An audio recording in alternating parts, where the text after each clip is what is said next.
이 이야기는 고고학 탐사팀 출신의 주인공이 친한 교수에게서 도착한 유물 하나를 전달받으며 시작됩니다. 그는 과거 동굴에서 목숨을 잃을 뻔했었으며 이로 인해 큰 트라우마를 가지고 있는 상태였고, 주인공이 포장된 유물을 개봉함과 동시에 이번 이야기는 시작됩니다.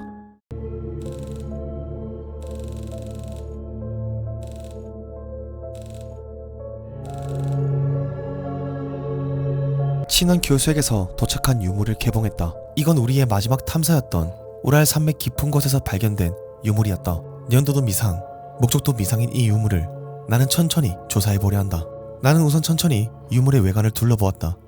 이건 점토로 만들어진 인간 형상의 모습을 하고 있었고, 뒤쪽에는 차가운 금속 재질의 뭔가가 단단히 박혀 빠지지 않았다. 그렇게 나는 고고학 서적을 옆에 두고 녀석과 관련 있는 단어들을 토대로 하나씩 정보들을 공부해 나가기 시작했다.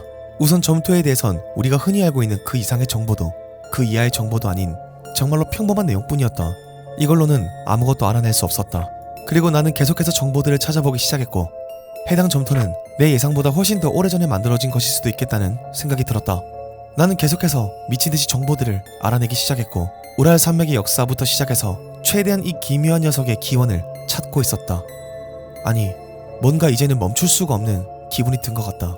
더 이상 뭔가 알아낼 게 없자 나는 돋보기를 들고 천천히 유물을 다시 살펴보기 시작했다. 꽤 멀리서 보던 것과는 사뭇 다른 느낌이 들었다. 어딘가 불쾌하고 소름 끼치는 알 수 없는 기분이었다.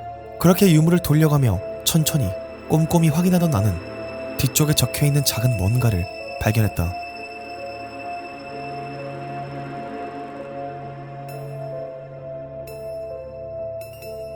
그건 상형 문자처럼 보이는 룬이었다. 나는 곧바로 룬과 관련된 모든 문서들을 뒤져보기 시작했고, 해당 문자와 일치하는 몇 가지의 룬들을 발견하는데 성공했다. 이제 내가 해야 할 일은 이 상형 문자들을 각각 조사해 해당 룬을 단어로 풀어내는 일이었다. 룬에 대해 조사하던 나는 로바시 룬 문자를 다룬 서적에서 해당 룬과 똑같은 문양들을 발견했다. 이 룬은 고대 헝가리 문자로서 라틴 알파벳이 채택되기 이전부터 사용되던 고대 문자였으며 글씨를 반대로 읽는다는 특징이 있었다. 나는 이 고대 문자를 토대로 해당 문자들을 해석하기 시작했고, 그렇게 나온 단어는 U, R, D, U, N, G 우르둥이라는 단어였다. 나는 곧장 우르둥이라는 단어를 찾아보기 시작했고, 서적에서 믿기 힘든 내용의 이야기를 목격했다.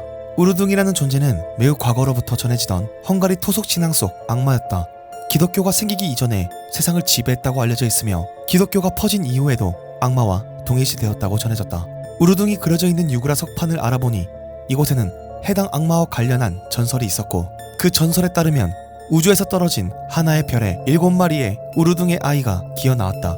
이 아이들은 인류에게 질병과 불운, 죽음을 불러왔으며 탈토시라고 불리는 영적인 존재에 의해 모두 봉인되었다고 전해진다. 그러나 석판을 보면 7마리의 우르둥 중 6마리만이 봉인되어 있었고, 어느 가설에 의하면 남은 한 마리가 마지막까지 살아남았던 민담 속 생물인 무무시라고 적혀 있었다. 무무시는 헝가리 민담 속 존재하는 공포의 존재로 누군가가 그를 마주했을 때 그가 가장 두려워하는 모습으로 나타난다는 이야기가 있는 존재였으며, 해당 고문서들은 남은 한 마리의 우르둥이 무무시라고 주장하고 있었다. 그렇게 나는 해당 유물이 평범한 유물이 아님을 깨닫고 다시 유물을 쳐다봤다.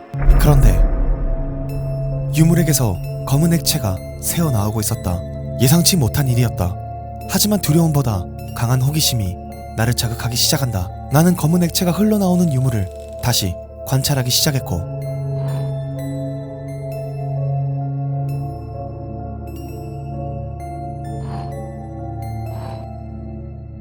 뒤쪽에 박혀있던 금속 쪽에서 액체가 흘러나오는 걸 목격했다.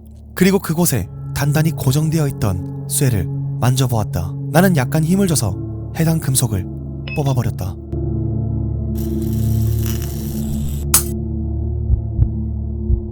동시에 모든 불이 꺼져버렸고, 나는 성냥에 불을 붙여 유물을 관찰하려 했지만 성냥은 유물 근처에서 꺼져버렸다. 무슨 일이 벌어진 게 틀림없었다. 나는 양초에 불을 붙이고 멀리서 유물을 둘러보기 시작했다. 그리고 너무나도 소름 끼치는 걸 목격했다. 유물의 정면부가 완전히 깨져 있었다. 소리도 전혀 없었으며 정말로 눈치채지 못했다. 더욱 소름 끼치는 건 유물에서 튀어나왔던 검은 액체가 방 곳곳에 튀어있다는 것이었다. 액체는 어디론가 이동한 것처럼 보였으며 나는 양초를 들고 어두운 연구실을 둘러보기 시작했다. 모든 연구 기록과 내가 그토록 좋아하던 유물들이 어둠 속에서 양초 불빛에 희미하게 보이기 시작했다. 그렇게나 좋아하던 것들이 이렇게 소름 끼치게 보일 수 없었다. 방을 구석구석 둘러보아도 깨진 석상의 흔적을 발견할 수 없었다. 그리고 유물들을 모아둔 전시대에서 검은 액체가 어디론가 이어져 있는 걸 발견했다. 나는 희미한 불빛에 의존한 채 그 액체를 따라 더듬으며 나아갔다. 사람 모양을 닮은 석상을 지나 어디선가 불쾌한 숨소리가 들려오기 시작한다. 그리고 나는 뒤돌아봤다. 연구실에 있어서는 안 될 무언가가 숨을 거칠게 헐떡이며 깨어나고 있었다.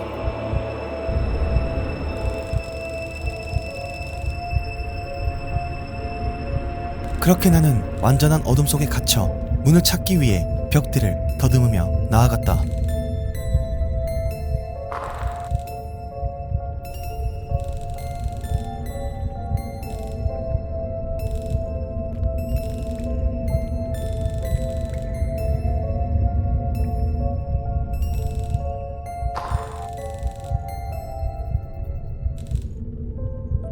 하지만 나는 계속 똑같은 곳을 반복할 뿐이었다.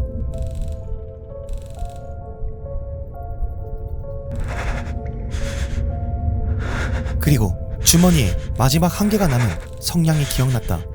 나는 힘겹게 성냥에 불을 붙였다.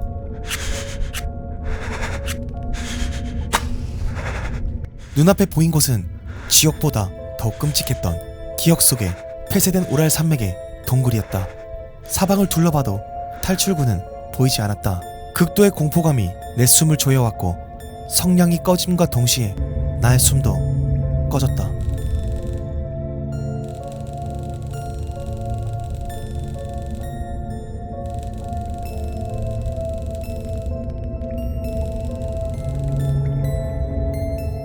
이번 작품은 스팀에서 무료로 플레이해볼 수 있는 명작 더 칠드런 오브 클레이라는 게임입니다. 단지 지점도 하나를 관찰하고 그림으로만 이루어진 방을 둘러볼 뿐이지만 이 게임의 평점은 압도적으로 긍정적이라는 높은 평가를 받은 게임이죠. 이 작품의 결말에서 주인공이 동굴을 목격했다는 것은 결국 봉인되어 있던 무무씨를 풀어줬다는 의미이며 민담에서 전해진 대로 무무씨는 가장 두려워하는 형상으로 상대방에게 나타난다고 전해졌습니다. 따라서 동굴에 갇혀 목숨을 잃을 뻔했던 주인공에게 가장 큰 트라우마이자 공포인 동굴 내부의 형상을 한 것으로 보여지며 결국 악마가 세상에 풀려났다는 결말로 해석하면 좋겠습니다.